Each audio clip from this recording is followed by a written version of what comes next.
Puts the work quickly. Down to 6 seconds. Carr going down again. And it's Quentin Williams this time for the Jets. Over the middle in the air, picked off. Brian Poole to the end zone, touchdown. The punter to beat, and the punter brings him down. Braden Mann saved a touchdown, most likely. Looks right, fires a bomb down the right sideline again for Mims. You expect Caleb Farley to go really early and Patrick Surtain the second to go early. I think you're looking at the J.C. Horn, his name around that spot. Oh my God. The Jets just hired Robert Saleh. There you go. So the Jets just hired Robert Saleh. We just got that tweet. Let's go. Adam Schefter. I've kind of been alluding to this during the show. And, my God. Let's go. Oh my God. Let's go. Oh, what a relief. So all those people that were tracking the flights that were supposed to land, because I saw this on Twitter that there was like 5 flights from Palm Beach going to Teterboro. And does this mean that the Jets are going to land Robert Saleh? Wow, what a time. I know we were talking about J.C. Horn, but let's end in that conversation. Connor. I was like, why are you reacting like that to J.C. Horn? I know, I had to cut him off. Connor, your instant reaction to the Jets hiring Robert Saleh. I mean, if anyone just listened to this entire show, and I hope you still released it, I literally just said both roads lead them to each other. So listen, it's a good move for the Jets. He has great energy. He is not just this big defense meathead. He's a smart guy. He's a level-headed guy. He's dying for a head coaching opportunity. And I think he's gonna be the right energy for the Jets after the Adam Gase era. And as you could tell, guys, I'm trying to answer some people right now. I'm sorry that I'm just like stumbling around here. Don't worry about it. We'll let you go because I'm sure you're busy and you have a lot of stuff to do. Real quickly, the most important question: who can bench more, you or Robert Saleh? Oh, he could outbench me. I mean, you see the size of that dude? Like, although I'll tell you, if you want to start spreading the rumors that I could bench more than him so we can make it a segment somewhere, start spreading those rumors. But seriously, yeah, he's a monster. And now that he's coming to New Jersey, we'll figure it out. We'll figure it out. Oh, great vibes. I mean, I was really worried about the Jets missing out on Saleh. I think he's the perfect guy. Michael and I have a reaction pod to break down. I'm not sure how we're going to edit this up, Connor, but we're going to get this out tomorrow. People will hear the instant reaction and your thoughts on the Jets draft and all the other coaching nonsense. Really appreciate you taking the time to join us. As I said, we'll let you go. Really quickly plug your stuff. Obviously, you do a lot of things with the Jets, the Mets, Bleacher Report. Let our listeners know where they can find you. Of course, guys. Yeah, a lot of exciting stuff coming to Bleacher Report. A lot of draft coverage stuff. Gonna have a new show soon that I could talk more about in a couple of weeks, and really excited about that. And the 3-day draft coverage and everything we do at Badlands for the Jets. Me and Joe Caparoso, our show every week, which now I have to do an instant reaction for that since we had to tear up the other one. So it's like the arms race. We're going to be trying to release ours at the same time you guys are releasing yours. So I mean, yeah, it's all right. It'll be fun. Everybody got to hear my live reaction on here, and you guys do such a good job, and I mean that because I really follow your guys' work, and you guys are doing awesome, and it's good to catch up, and we'll do it again before the draft, right? Most definitely. We'll finish that off-season topic about the draft and free agency and whatnot. Yeah, no one cares about the Jets' second first-round pick anymore. They're like, hey, we got a coach. All right, we both have instant reactions to do. Connor, you're an inspiration to us both. Thank you so much for joining us. We really appreciate you taking the time. Have a great one. This is a great day to be a Jets fan. Appreciate you guys. Take it easy. See ya. Michael, I guess we should just hop right into the instant. I was like, why are you saying, oh my God? I was like, what happened? I was checking Twitter a lot, and then like that. I have to give credit. Let's go. I have to give credit to Chris Mullen, who's at a Fans Take NYJ, because he was DMing me this morning saying there are 5 flights leaving from Palm Beach going to Teterboro Airport. 2 of the 5 are the same company that Robert Saleh flew. I mean, he was doing all the flight tracking, and I was like, do you really think the Jets are going to poach Saleh before he goes to the Chargers? And then I was like, well, Rappaport just said that he's expected to go to LA, and Schefter didn't say anything. I was like, it's unlikely, but I'll keep it in mind. So I sent it over to Michael, and Michael's like, oh, hopefully. And here we are at 10:20 at night, recording a podcast to go up for tomorrow morning to give Jets fans some hope. We can pretty much throw half that podcast in the garbage. I think we're probably just going to start it with the instant reaction.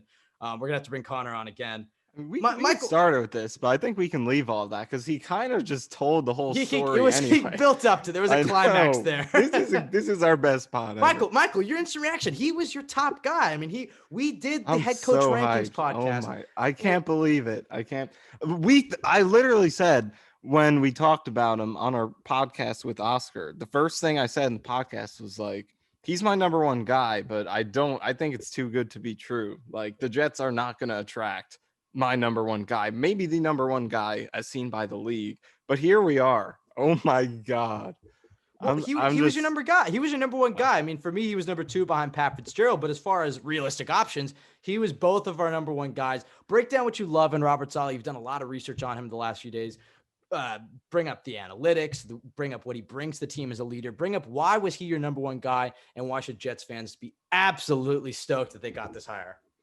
Yeah, I mean, I think the best way to put it is that he just has the best blend of raw coaching, both the on-field aspect and the off-field aspect. I think he's the best blend of those two things. We know about his intensity. You see the pictures, you see coaches pulling at him from the sideline. You see veins popping out of his head. You watch the interviews with him. He's as intense as it gets. So you know he brings that. But then on the field, his defense was outstanding in 2019. It was great this year, elite this year, top 5 to 6, with no Bosa, no Sherman, no Solomon Thomas, no D Ford, no DeForest Buckner, all those guys out. Still an elite defense.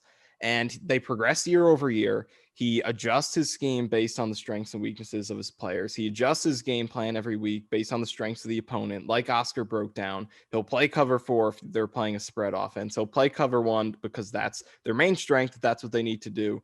He is adaptable week to week. He changed their core philosophies and scheme based on the assistants they brought in. He's willing to change his philosophies and just the way they play football, the way they play defense based on ideas other people give him. He's does not have a big ego. He's willing to change based on other people's ideas.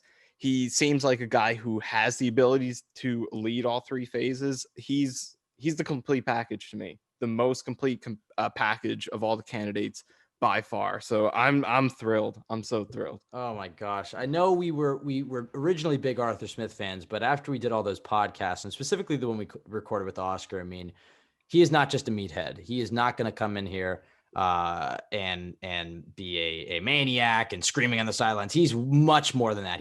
First of all, he's an intelligent guy. I mean, he's a brilliant defensive mind. Mike LaFleur is our offensive coordinator. Wow. This is all coming out at once. And Oscar told us that LaFleur would most likely be the offensive coordinator. I'll ask you about LaFleur in a second, but with Saleh, I mean, he's just an intelligent guy. His players love for him. His players want to run through a brick wall for him. He's a natural born leader. In my mind, he was the number 1 head coaching candidate in a lot of NFL circles. He was the number 2 coaching candidate behind Brian Daboll. And the fact that the Jets are in a position to land a guy like Saleh really speaks volumes to Joe Douglas.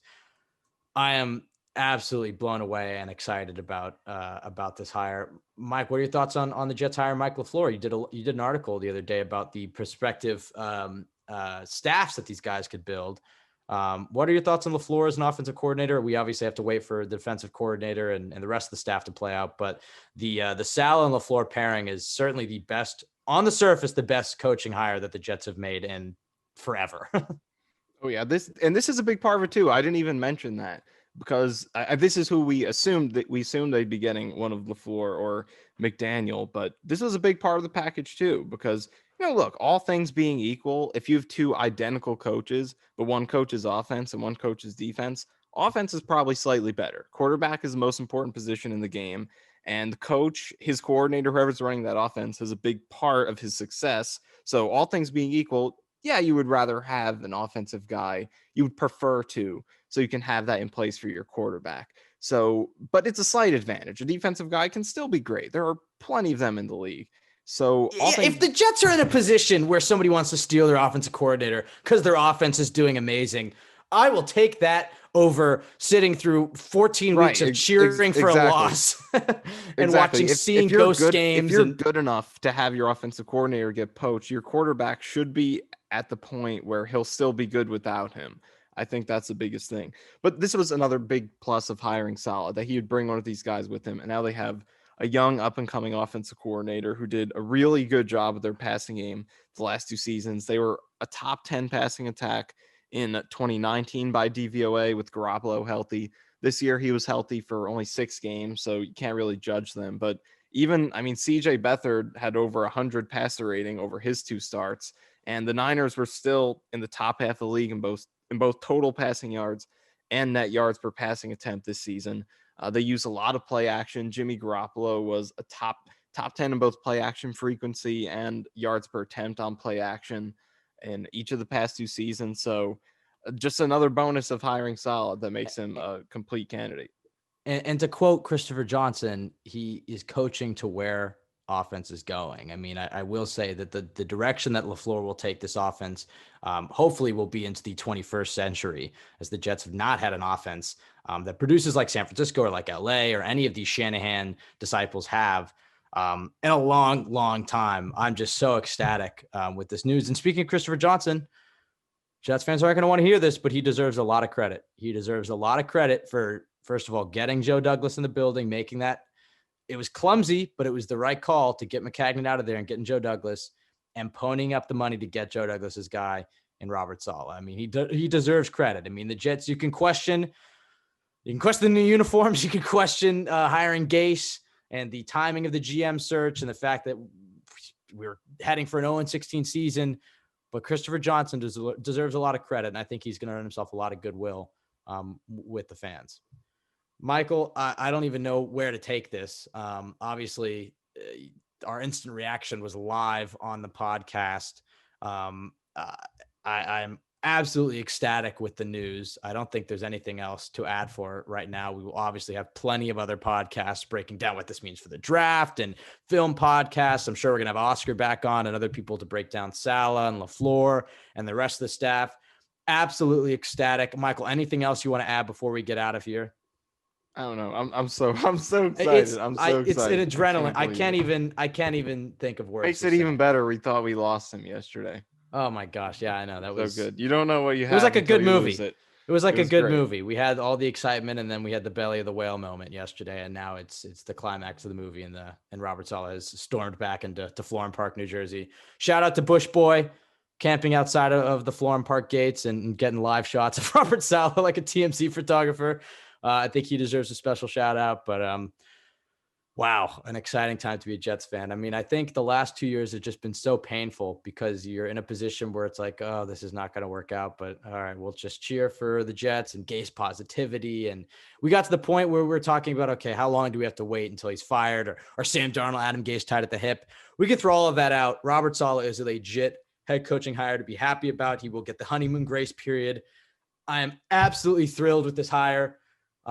You could follow us. Let's go. I can't even speak. I'm so excited. This is amazing. You can follow us at CYJ Pod on Twitter. Tweet us your thoughts on Robert Saleh as the head coach of the New York Jets. That sounds crazy to say. Looking forward to the opening press conference. I doubt that he's going to snort crack beforehand and look like a maniac in the press conference. You can follow Michael at Michael_Nanny and myself at Ben W. Blessington. Find our podcast, Rave Listen Podcast, iTunes, Spotify, Jets X Factor, the best place to go for Jets content. Thank you so much for listening to this podcast during an awful season and presumably knowing the Jets more awful moments to come. But this is one of the few good ones. This is one of the rare moments where it's great to be a Jets fan. Savor it. Enjoy it. Robert Saleh is the new head coach. Down to 6 seconds. Carr going down again. And it's Quentin Williams this time for the Jets. For the middle in the air, picked off. Brian Poole to the end zone, touchdown. Hunter the beat, and the punter brings him down. Braden Mann saved a touchdown, most likely. Looks right, fires a bomb down the right sideline again for Mims. What a catch by Denzel Mims.